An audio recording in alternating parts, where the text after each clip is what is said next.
It's going to start with a really interesting talk from Fabien Pier, and I hope I didn't butcher his name, from Titan Generative AI, talking about how games went from handcraft to fully AI generated. So please welcome Fabien Pier. Yeah, well, thanks everyone for coming today. I know we have, an overall morning that's so packed with interesting topics from fundraising, AI, and the rest. So I'm here to discuss a bit about how this industry could move from handcrafted, mobile games to games that are built leveraging generative AI. And we are a relatively new company, so our name is Titan AI, and we've literally, I think, incorporated about 2 months ago. So bear with me on the fact that we're new, and we just were accepted into Berkeley Skydeck, which is, I recommend, as an accelerator. They essentially gave you $200,000 in exchange of 7% equity, so very similar to YC and other incubator, And they are present both in Europe, very recently, as well as in the US, but they're open to projects from all over. So we have colleagues from Jordan, we have colleagues from Singapore, and all over the world coming to join us in Berkeley for a few months until we reach demo day and pitch to a lot of investors. So this industry is one that was born, late 2010, the App Store shipped. And a few months later, I was publishing my first game on the platform, and So, I've been part of the history, I guess, when I joined Ubisoft back in 2005. And we were all focused on building IPs and selling, well, at the time it was like $50 to $60 console games in physical copy. Everything was designed by the creative team and the game studios in Montreal and other places in the world. And mostly, we were focused on single-player experiences. And of course, when I joined, a Japanese mobile game company called DNA, they were like, you could forget all of that. We don't monetize by selling any of this. You're going to have to learn that it's all about creating an intense user engagement, a desire to monetize in our games. And our games, everybody could play them for free. So that was, a first change, in the industry. And I remember for the longest time, and if anybody worked at Apple here, you could quote me on that because I've been pretty public about that. Apple keep pushing premium games. Even though the free-to-play business model was clearly winning the hearts and minds of people, they were like, no, please purchase those games for $9.99 or $4.99. I think recently they've been a bit better, probably pivoted to Apple Arcade instead. But this is a business model that clearly is here to stay. And mobile as a platform went from less than 1%, and 2011 was the first year with some data about that, of the overall gaming industry revenue, to a huge amount of what this industry is. And so that's here to stay as well. I think what we're here to discuss today is really the fact that now you have the capability to supplement what's built by developers and what's built by your audience by what's built by AI, right? So I've discussed, small delay. I've discussed a bit about the experience. So beyond games, most recently I spent 5 years trying to scale a news app. And we went from being very small in the US, it was a Japanese news app that was market leader, Smart News, to be bigger than CNN, Fox News, or New York Times. So at peak, Smart News had like 12 million monthly active users for the last election. And that was great to see. Ultimately, our goal was to provide quality information. And if I look at the mobile game industry, as someone who kept advising mobile game studio, even though when I wasn't in gaming full time, we're now an industry that is at 62% last year of the total gaming revenue, Software, I'm excluding the hardware, selling console, is coming from mobile games, which is quite impressive. But I still don't think we are, all the way in terms of the evolution of this industry. We figured out the business model, which is key, that allowed 2.6 billion people to play games last year on their mobile phone. I think the tech stack have matured, At this point, you could see clear winners in terms of client technology. You could see clear winners in terms of the MMPs, in terms of market share. Again, adjust AppsFlyer from my perspective of those sure bets. And there is a lot of other elements that are maturing in terms of mobile engagement and so on. And you could see as well the size of the deals we've witnessed. That's an industry that is maturing. But I don't think we have been necessarily super innovative in the last 4 or 5 years. So up. So if you consider, or I spent a few years at Apani, so I still look a lot at mobile market data, right?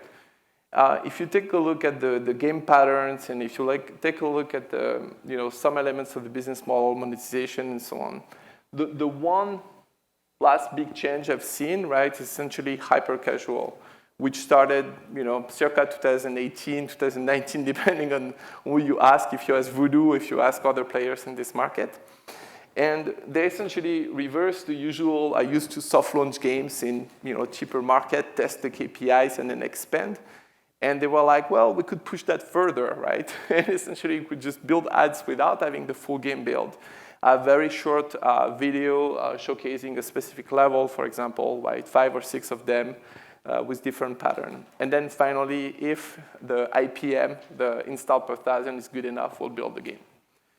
And this was a change, but it's a change that's a few years old. So it's harder to see even in the peak mobile games during COVID, what other innovation were done by the industry. So the problem, having spoken recently at least some, angel investors, and the problem especially traditional investors have seen, but it's true as well for a lot of mobile game executives, right, from larger companies. They're looking at small mobile game studio, and they're like, well, it's great. You have a hit.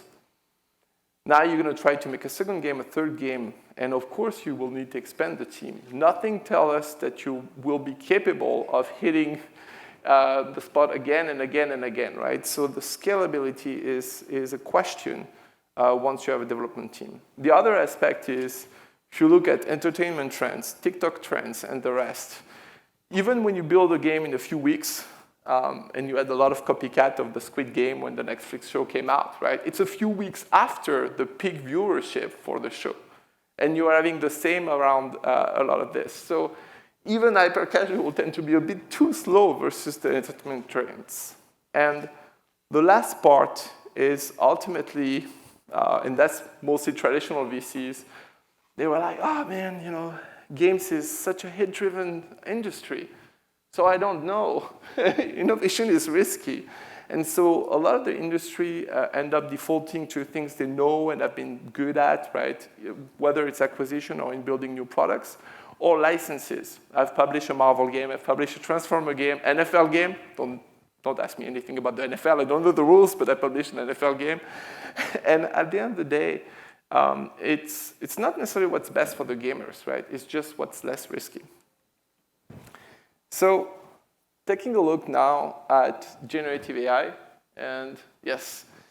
So our thesis and why I'm excited to build with my CTO this company is that we could try to fix some of those issues, right? The first aspect is, scalability. The notion is with AI tooling when it comes to the coding side, when it comes to 2D assets, we'll see a bit more in details. You have the capability for a small team to produce a lot more games, right? To increase their output. So it will help de-risk some of this transition from one team to 2 teams when you need to make 2 games or 3 games. The other aspect is we've been, and again, it's a lot of prototyping for now. We've been, though, accelerating and going faster and faster in terms of building those prototypes as we get more and more familiar with the tooling we're building.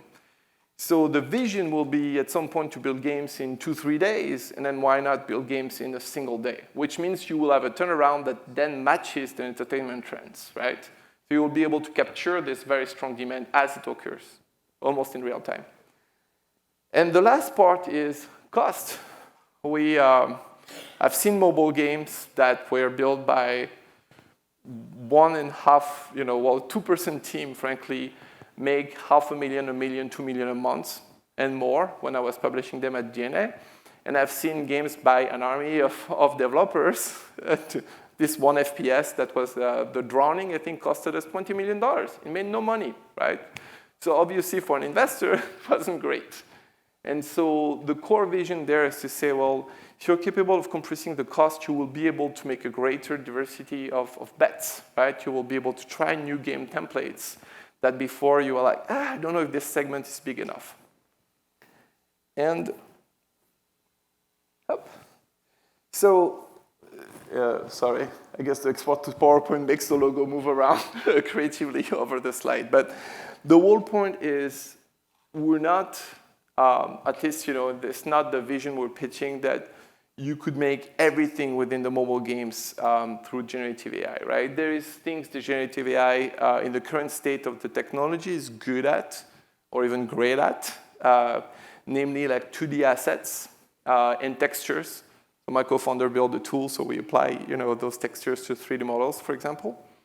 Core loops, right? If you're capable of describing and understand how to prompt, you could have some solid code when it comes to client side, and then NPC dialogues as well.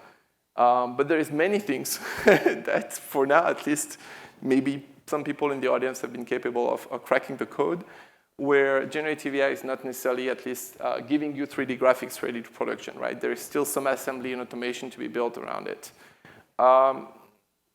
At least, and again, that could be our own limitation. But for most of the, my co-founder built for 2 years Scenario, which is a generative AI, asset company, like the whole game design element is something that's still really hard. And last but not least, the creative vision, right? It could give you some things to check and sources, but the overall consistency of a creative vision is not something that we've been yet capable of leveraging generating AI for. So, 1, 2, 3. So when it comes to the market size, right, and sorry, it's a little bit my Apane side coming back / data AI. They rebranded, so I should probably leave with my time.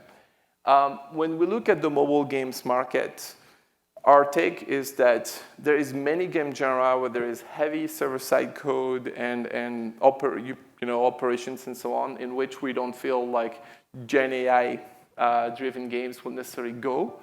So our take is that hyper-casual and especially different games like driving, runners, and so on will probably be the type of games that Gen AI could really help you build essentially faster games and better games. Puzzle, match 3. Thank you. It's back there. Okay.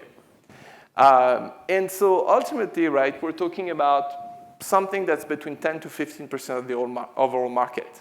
So if you don't like Gen AI, there is a good news. There's a lot of game genera that are likely to be disrupted much later in terms of mobile games. And I have obviously a few friends who are not very thrilled when they're like, generative AI, why are you building a gaming company leveraging this type of tech and so on? You should come back to the real side that build games by hand. And I was like, well, the way I see it is a little bit like in the old days, early 20th century, right? You had those people that were taking care of horses everywhere in Europe. Some of them hated, automobile that was taking away their jobs, less and less horses. Others, and actually many of the garages, if you tour around Europe, that you will find in small villages, are the descendant of those people who choose to become mechanics and embrace change rather than just push against it, right? And so my core take is like, we're not going to take away the fun of the gaming industry by adding this technology. We're going to be able to expand and make more games for more people that are currently underserved. And this is the truth when you look at the mobile games. There's 100,000 plus of them made every year, but so many of them feel and look alike. And so if you think about, there is so many communities who are not able to play with the heroes of their childhood. If you take Latin America, how many of the mobile games, right, are leveraging folks' heroes from Colombia or Argentina or those places? It's the same thing in Europe. It's the same thing in many parts of the world, right? We tend to play with Greek and Roman heroes, and we take that as a given, right, that it's normal. But actually, if you take a look at China, they're making a lot of great games based on the Chinese history and mythology. So some of the jobs will change, right? And we'll see a transition. But this will be, again, a lot about helping remove some of the most repetitive elements from the jobs, right? And enable more creativity within mobile game studio. So we're seeing it as ultimately something that is more positive, and it's not going to be like massively removing the need for human beings, right, within the mobile game studio. And finally, I think one thing that when we're building our internal tooling, right, we're thinking about is how do you have a human in the loop that adds value? And so we've created, for now, this is crafted as Game Master. And it's not this Game Master from the 80s hiding behind his screen and, sometimes trying to kill you as a player. It's really horrible experience if you ever play a role-playing game. Sorry, I'm old. But rather people who are coming from the communities we're going to build game for, enabled by generative AI, right, will be able to guide what the game is.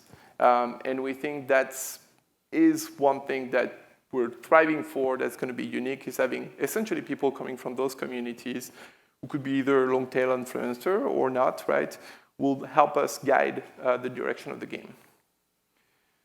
And so, again, I've mentioned, I'm of a certain age.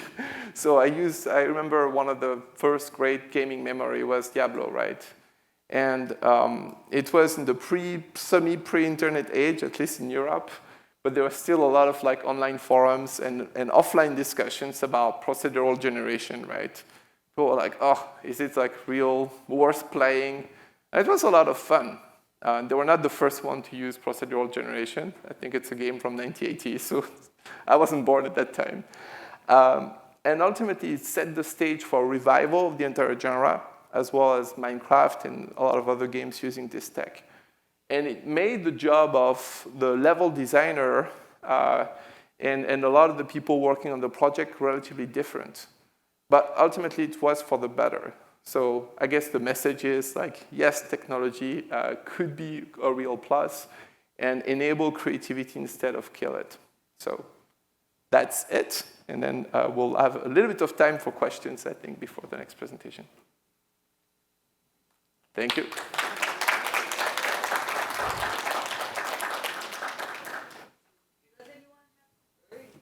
Does anyone have questions? There. Do you think AI is at the point where it can create assets like in a game like Homescapes and Gardenscapes, or do you think it's more on the hyper-casual side where AI will have the ability to influence production today? Well, I think to your point, if you take those games, they became more and more complex with a lot of multi-games element, right? So are we at a point where, for example, AI could create a 2D background behind the match 3 puzzle? Yes. Are we at the point where, at least from a gameplay perspective, and again, this is based on our prototype, AI could create some of the most complex puzzle when you go past level 50, 100? Probably not, right? You'll still need to have a human game designer. I think in terms of adding those emerging gameplay and spatial levels and so on, this is something where AI, at least in our experience, could probably help, right? You craft some of those novel ideas or that you could introduce in the game and test quickly. So, I guess the question is in the current state, at least, it can't craft a Gardenscape and the rest, and of course, it can't build the know-how they have in terms of level optimization and puzzle management. But, there is hope down the line. Gotcha. Thanks. Cool. Thanks, everyone. Oh, no? Sorry. Hi. I want to ask about how reinforcement learning is now currently involved in gaming. Sorry, do you mind repeating that? How reinforcement learning is involved in the gaming industry. I mean, No, the microphone is on. You have to just reinforcement learning. Reinforcement learning in the game industry. yeah. So that's a good question. I wish my CTO was around. I think he will have a deeper perspective than me on that. Yeah, so I don't know if I have a very rich perspective, so maybe someone from the audience has a better one than me. Guys, Yeah, did you want to answer the question? You had another question. yeah. Yeah, so go for it. That's Yeah. why I'm. So I think in this generative AI space, reinforcement learning is going to be used more on the design side and in the UGC side. It's a common pattern being used to steer things like prompt selection, prompt engineering, so that the results that come out of the generative AI more closely match the designer's intent. I think the problem right now is that it requires a very large amount of data like ChatGPT has access to. So we're unlikely to see really big outcomes until these tools are in direct-to-user UGC interfaces. Cool. One more Now, answer to the question. we're actually exploding in time, so you're the last one, okay? I got a question. So when you were talking about core game loops that could be generated by AI, Yeah. so I mean, are you talking about pretty much like cloning what's already there, like for example, a match-3 game or things that are, or is that actually AI can come with a core game loop? I mean, already with the whole system working. So I think so far what we have experimented with is mostly recombination, right? And description of like existing core game loop, but as well like sort of, adding some innovation and twists, right? To, again, hyper casual games, right? I'm not talking about every core game loops. And yeah, we've been able to at least see some interesting feedback, at least for runners, driving, and a few others. Things we did not necessarily expect or haven't necessarily seen in the market, right? But again, this is for now a relatively simple core game, or relatively simple. Should I say that? They're not so simple, but on those type of core game loops. So I can't speak to like every single core game loops. Cool. Thank you very much. Thank you. Thank you.